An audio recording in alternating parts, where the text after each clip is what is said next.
Library Krishna, the Supreme Personality of Godhead Chapter 9 Mother Yaśodā binds Lord Krishna. Once upon a time, seeing that her maidservant was engaged in different household duties, Mother Yaśodā personally took charge of churning butter.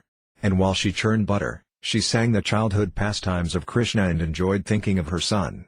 The end of her sari was tightly wrapped while she churned, and on account of her intense love for her son, milk automatically dripped from her breasts, which moved as she labored very hard, churning with two hands. The bangles and bracelets on her hands tinkled as they touched each other, and her earrings and breasts shook. There were drops of perspiration on her face, and the flower garland which was on her head scattered here and there. Before this picturesque sight, Lord Krishna appeared as a child. He felt hungry, and to increase his mother's love, he wanted her to stop churning. He indicated that her first business was to let him suck her breast, and then she could churn butter later. Mother Yaśodā took her son on her lap and pushed the nipple of her breast into his mouth.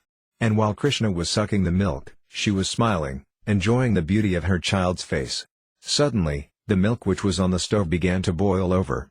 Just to stop the milk from spilling, Mother Yaśodā at once put Krishna aside and went to the stove. Left in that state by his mother, Krishna became very angry, and his lips and eyes became red in rage. He pressed his teeth and lips, and taking up a piece of stone, he immediately broke the butter pot. He took butter out of it, and with false tears in his eyes, he began to eat the butter in a secluded place. In the meantime, Mother Yaśodā returned to the churning place after setting the overflowing milk pan in order. She saw the broken pot, in which the churning yogurt had been kept. Since she could not find her boy, she concluded that the broken pot was his work. She smiled as she thought, "The child is very clever. After breaking the pot he has left this place, fearing punishment."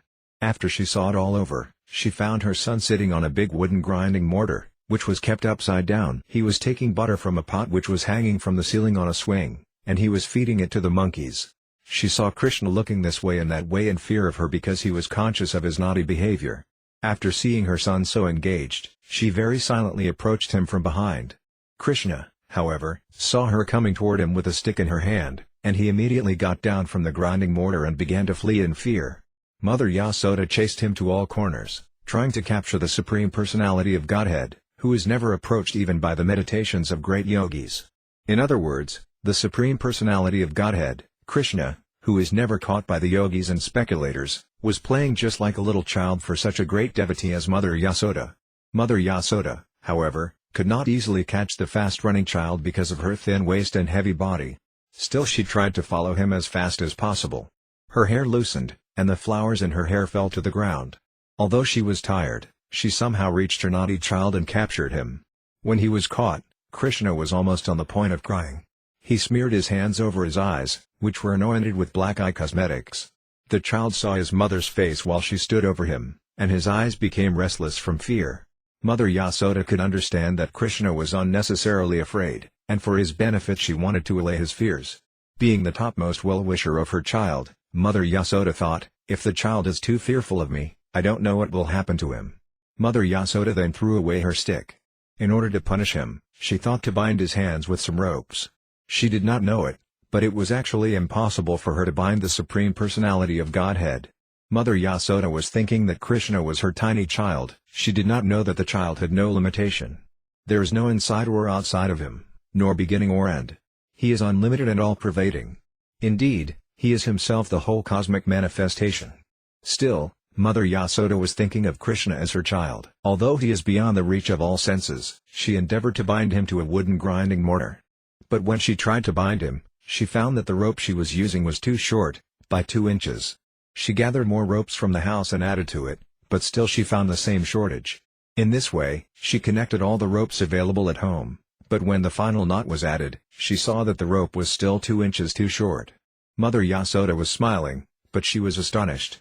How was it happening? In attempting to bind her son, she became tired. She was perspiring, and the garland on her head fell down. Then Lord Krishna appreciated the hard labor of his mother, and being compassionate upon her, he agreed to be bound up by the ropes. Krishna, playing as a human child in the house of Mother Yaśodā, was performing his own selected pastimes. Of course, no one can control the Supreme Personality of Godhead. The pure devotee surrenders himself unto the lotus feet of the Lord, who may either protect or vanquish the devotee. But for his part, the devotee never forgets his own position of surrender. Similarly, The Lord also feels transcendental pleasure by submitting himself to the protection of the devotee. This was exemplified by Krishna's surrender unto his mother, Yaśodā. Krishna is the supreme bestower of all kinds of liberation to his devotees, but the benediction which was bestowed upon Mother Yaśodā was never experienced even by Lord Brahma or Lord Shiva or the goddess of fortune. The Supreme Personality of Godhead, who is known as the son of Yaśodā and Nanda Maharaja, is never so completely known to the yogis and speculators.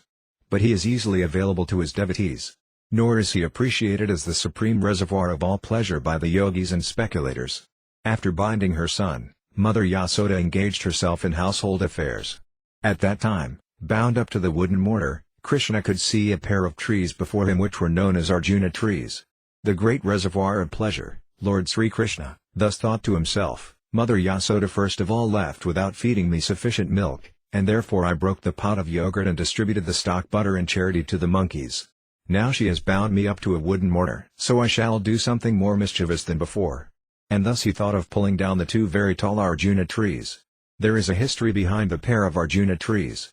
In their previous lives, the trees were born as the human sons of Kuvera, and their names were Nalakavara and Managrava. Fortunately, they came within the vision of the Lord. In their previous lives they were cursed by the great sage Narada in order to receive the highest benediction of seeing Lord Krishna. This benediction curse was bestowed upon them because of their forgetfulness due to intoxication.